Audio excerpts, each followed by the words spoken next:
Hi friends, हमारे Gyandeep channel में आप सभी का स्वागत है।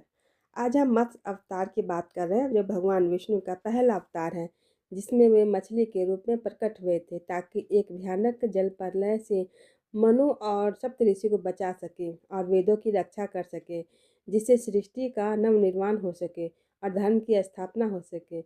इस कथा में विष्णु ने मनु को एक नाव में बैठाकर जल प्रलय से बचाया और उन्हें ज्ञान का उपदेश दिया, जिससे सृष्टि का चक्र जारी रह सके।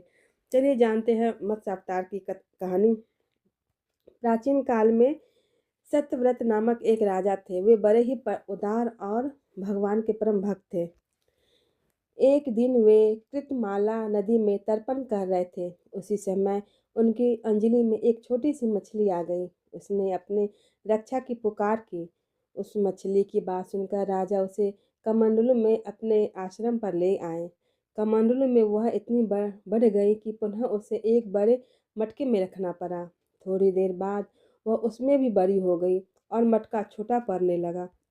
थोड़ी देर बाद वह उसमें भी बड़ी हो गई और मटका छोटा पड़ने लगा। अंत में राजा सत्यव्रत हार मानकर उस मछली को समुद्र में छोड़ने गया।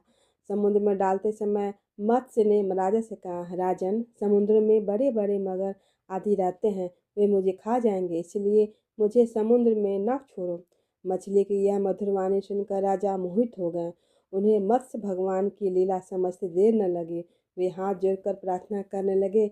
मत्स्य भगवान ने अपने प्यारे भक्त सत्यव्रत से कहा, सत्यव्रत, आज से 7वें दिन तीनों लोग प्रलय काल की जल राशि में डूबने लगेंगे। उस समय मेरी प्रेरणा से तुम्हारे पास एक बहुत बड़ी नौका आएगी।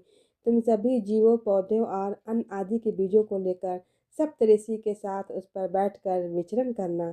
जब तेज आंधी चलने के कारण नाव डगमगाने लगेगी, तब मैं इसी रूप में आकर तुम्हें लोगों की रक्षा करूंगा। भगवान